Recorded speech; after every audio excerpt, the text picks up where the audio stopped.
I mean 8. 11.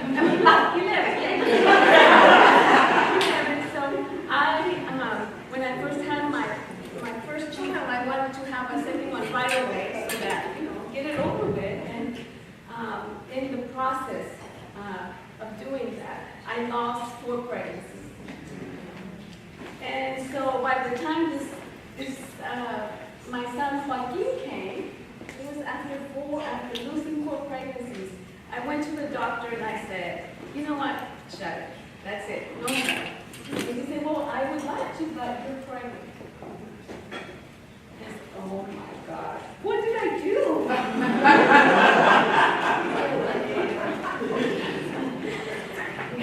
and at that point, I said, you know what, I'm just going to let this one go too. And the dog didn't go. It stayed and reached my angel, Joaquin. He's 11 years old. I like sharing that with you as a way of connecting with some of the stories. I am honored to share with you what I learned from talking with African American women. And before I do that, I want to recognize some very amazing women that dared to take a chance with me, because I work within the system. And if we were going to implement a community health worker model, we needed to figure out how do we integrate that in this humongous system that we have. So I was very lucky to come across Isha Cole. I saw her here earlier. Dr. Cole, are you here? Did you leave? She's outside. And Kelly Coleman, I also saw her. And they looked at me and they said, really? You think you can do that? I've been working for the city. Can we trust you? And they took a leap of faith and they said, okay, we'll help you. And I was very fortunate for that. They said, well, we'll help you. And here they are, Isha and Kelly. And there's Rhonda, who is one of the community health workers that also took a leap of faith. And I'm not seeing anybody else here from the team, but if you are, please stand up. And they said, okay, we'll trust you, And they were amazing. And I was fortunate that they said, we'll connect with you. And they went and recruited women because we needed to know what women were saying, right? So we needed to know. Sorry, the line. Hello there! Yes, amazing. Sandra, what did you stand up? Two other everybody just took a leap of faith in doing that. The ride has been extremely bumpy. Would you all say that? Mm-hmm. It has been bumpy. This is not an easy ride. It is not an easy ride. But I am convinced that we will live. And we become the words that we speak for ourselves. And so I am driven by that we will live. And our children will live. So I am not going to go into all the details of how we developed the program, but what I want to share with you, and I believe I have about 10 minutes, what we learned from the women, because we had, in developing the community health worker program, we wanted to incorporate lessons and feedback and wisdom from the women that we wanted to serve.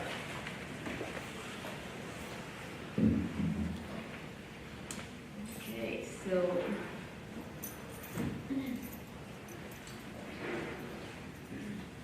what I'm going to focus on here is the conversations with the women. But before I do that, I just want to share with you what MIOP is Maternal Infant Outreach Program. Can you all hear me okay? And so our goal was to serve pregnant and parenting African American women in Travis County with a priority in lower income neighborhoods. And the services that we offered, home visits, psychosocial support referrals, self-education, and support during childbirth, as well as support provided to the family during the first birthday. And so we decided to do that through the use of the community health worker model and looked extensively at what others were doing across the U.S. And actually we looked at the JJ Way to guide our work.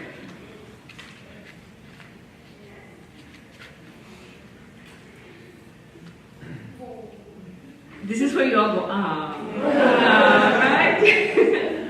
This is what we live for. So I'm not going to go over those, here we go. Developing Maya. So we knew that we wanted to use the community health worker model because based on what we had seen across other communities and literature and research, there was promise there. And so one of the things that we also learned was that in this community, there were no community health workers. Actually, there were about 3 African American community health workers. Correct me, Kelly. Yeah, 2 or 3. Kelly and Nisha, you chime in, okay, if I forget something. And so, okay, well, how are we going to start this if we can't even find community health workers? So a big part of what we engaged in doing was also in recruiting women that would be interested in becoming community health workers and becoming certified as community health workers. So that created an added step to our process in terms of developing women that would also take a leap of faith with us to do this work. And we were very lucky to, at the time, to recruit 12 women to come do the work with us. We definitely wanted to make sure that community health workers work with us to serve as links between the community service providers and everyone, that comes across the lives of the women and the families that we serve. And definitely, in working with community health workers, benefited from their power to provide health education, informal counseling, and social support and advocacy for the women. So that was very important.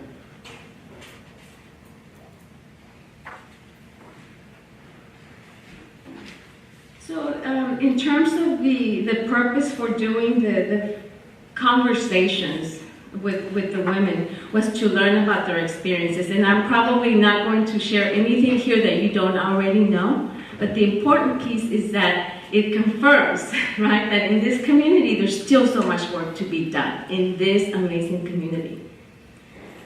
We also wanted what they thought would work to improve the maternal infant health outcomes. So we set out to recruit African American women, childbearing age, and this is where Ishe and Kelly were essential in making that happen. We wanted also in developing those conversations to ensure that these conversations were culturally appropriate. So it's not just about the language, right? It is about how we invite people into a space and how we engage with people in that space. And how we engage with their children and their partners in that space. So it was important for us that we created a space to listen to the women where they felt safe and they were not going to be worried, those that had children, because we also had space for their children next door where they were having activities. And because we asked them to come in the evening, we made sure that we had meal for them and the children, and that we also had a way of providing transportation for the women. So I think you were saying earlier, you just can't open the shop and say, oh, they're gonna come, right? There's certain things that we have to do to ensure that that we engage with the women. So I talked about the purpose, I talked about the being culturally appropriate, the recruitment piece. Let me just talk a little bit about the the methodology, because it was a qualitative approach to learning and listening to the stories from the women. And we had 3 note takers. We were also recording it. We had all kinds of systems for coding what we were listening to, and of course we asked for their permission to record and to write what we were listening, what we were hearing them say. So here's a little bit of data about the women that we talked with. So we had 2 groups. The first group was 14 women, and the second group 15 women. Their ages, as you can see, 20 to 30. A little bit over half of the women were 20 to 30. Their first pregnancy as a teen, 29% reported first pregnancy as a teen. 71% reported that their pregnancies were unplanned. 14% reported that their first visit was after the first trimester. And no one in that group, in those 2 groups, reported that they had no care. Here's some information that was very important for us in developing this work. So pregnant less than 1 year after a previous pregnancy, 50%. Right, so what does that say about the conception work that we need to be doing? Attended birthing education classes, 43%. 57% reported their birth being covered by Medicaid. 43% C-section. That's kind of hitting pretty close to what you were reporting. It's pretty high. Labor-induced, 36%. 50% reported miscarriages. And 29%, almost 30%, felt that they were treated disrespectfully during pregnancy and delivery.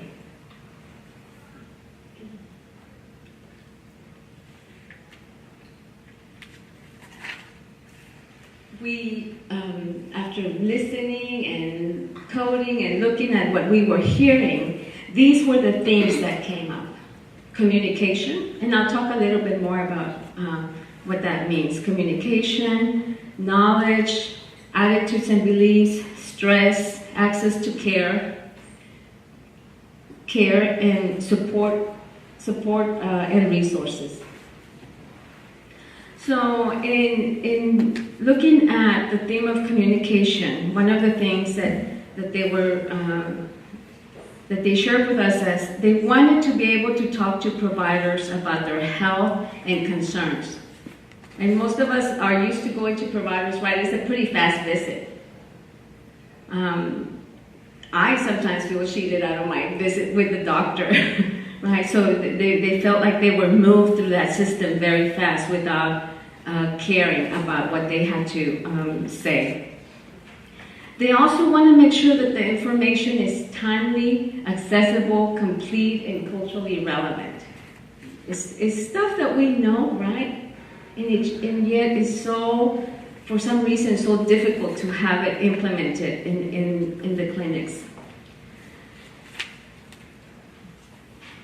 Important that need to have providers honor their knowledge and their own bodies, right? Women, we know our bodies, and we want to be able to tell you what we need. You don't get to tell us. Around the issue, the theme of knowledge, knowledge of the systems, processes, options, and health practices. So some of them shared with us, once they went into the system, it was like, where to now, how, where, who. Multiple delivery methods of information and education, community-based reproductive health education for Black girls and women, pre-pregnancy and intraconception. around the themes of attitudes and beliefs. They did not, who in here wants to be blamed for their health or outcomes? And yet, over and over and over, we kind of sort of, even sometimes when we don't say it, we tend to blame women for their health outcomes. And for providers in themselves to respect and honor their wisdom and knowledge, and for providers not to have assumptions about Black women.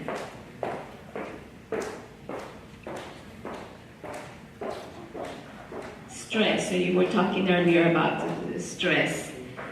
Access to and practice of stress relief activities that are culturally relevant and built into the services. For providers to acknowledge and consider individual life circumstances and culturally specific life stressors. If you have 10-15 minutes with a provider, culturally relevant life stressors are not at the top of your list as a provider. And then around the access to care and treatment, shorter wait times for getting appointments, pre-pregnancy, intraconception care, follow-up services. I love the JJ way where it's like, no, it's not an option, come on in, right? Around the theme of care, same treatment regardless of health insurance. Does that ring a bell? Same treatment regardless of health insurance. Proactive response to symptoms which may indicate potential problems, and services that include support for the women. So here's a little bit more about support and resources. The whole thing of not just giving women a phone number, here, call this number, but having a warm referral handoff where you know that when you give this information to somebody to follow up, you're actually, as a provider, as a community health worker, are going to help that woman through the navigation, to navigate the process. And that's not about disempowering women, but community health workers are guides, right? And they guide us to where we need to go. They're not taking power away from women. They are guides into our systems. A support person of the same ethnic, racial identity is very important. We asked them, does it matter to you if the physician is your same ethnicity?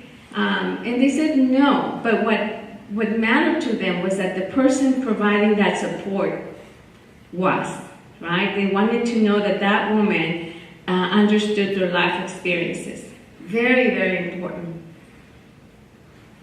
And also to have home visits.